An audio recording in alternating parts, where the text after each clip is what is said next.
Hey everyone, it's your favorite junior sports guy back with another clip, and today we'll be discussing the Toronto Blue Jays pending trade deadline.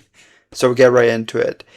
And obviously there have been a lot of rumors already, so we'll just get into it. Obviously the names that are on the trade block right now are Kevin Gausman, Shane Bieber. I've heard Springer, I've heard Straw, I've heard Jesus Sanchez. Obviously, he just came off the IL as well. Pretty much, is pretty much only a handful of actual players that we have won't be included.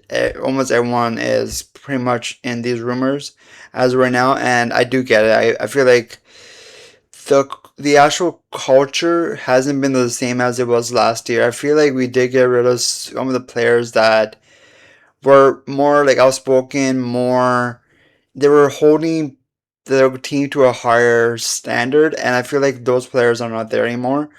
And and you can tell by the way that the team is, right? Obviously, they're not looking the same way, and it's just the is how do I say this? The urgency to win is not there right now, and I get it. Like you're not doing well. There's a few players that are doing well, but that's about it, right? So yeah, so we'll get right into it. I think right now Springer is swinging a hot bat. I was hoping to see him in the outfield right now, but if you do get him in the outfield for the last two games before the trade deadline, that'd be really good for the other teams to see that he can be in the outfield, right? Not just be what's it called DH only, and then that will help his market a bit more, and that way we could get a way better actual one player in return. But as of right now, he is not playing the outfield yet. So what can we get for him? I think we could probably get a second tier prospect at the most, not anyone that can be an actual game changer. I think this year or even next year. I think even if you look at ultimate his I think for him we can't get that much either. There's just a lot of when you have a team that's not doing well and the whole and a lot of the players that are supposed to be traded not doing well, we can't ask for too much either. It's just we can reload for next year, but we may have to do a lot of the heavy lifting for the off season and not for a trade deadline, right? Obviously, and I think at the most, Shane Beaver might guess some of the interactions. I feel like he's doing well for the well, he got roughed up the last game, but beforehand he was doing way better. Obviously, allowing 7 walks is not a good thing either. So I feel like it is a hit and miss. They're not helping their cause, but at the same time, we gotta get what we can for them. Especially these walking the actual what's called the actual the walking actual walking players at the end of this year. We need to get what we can for them and just try to not rebuild but retool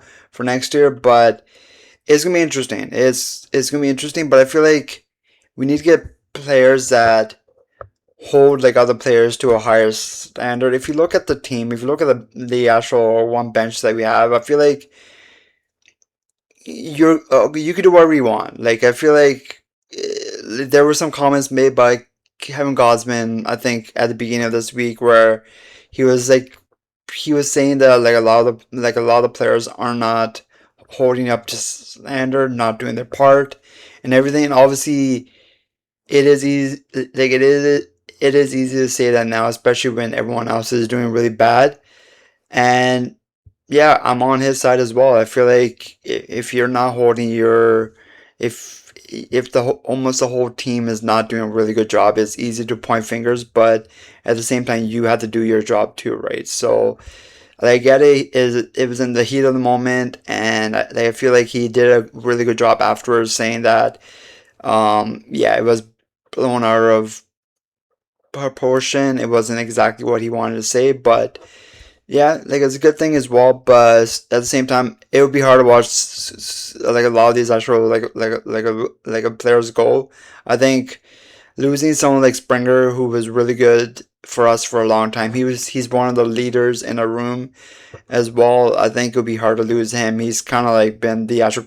He's been doing well, right? He's been doing well for a week or two now, even this whole month, and it would be hard to lose him. But I just want us to make smart moves that can help our team, not just for the actual like remainder of this year, but for next year and so on, right? This is kind of like what we did when we just won the championship in '92, right? We did offload some guys, but we did get really good guys in return, and we're gonna have to do the same thing, right? We're still a good team. I'm still have my high hopes, but we gotta just make the right changes. And like I want to hear what you guys think as well, and I hope you guys all have an awesome day.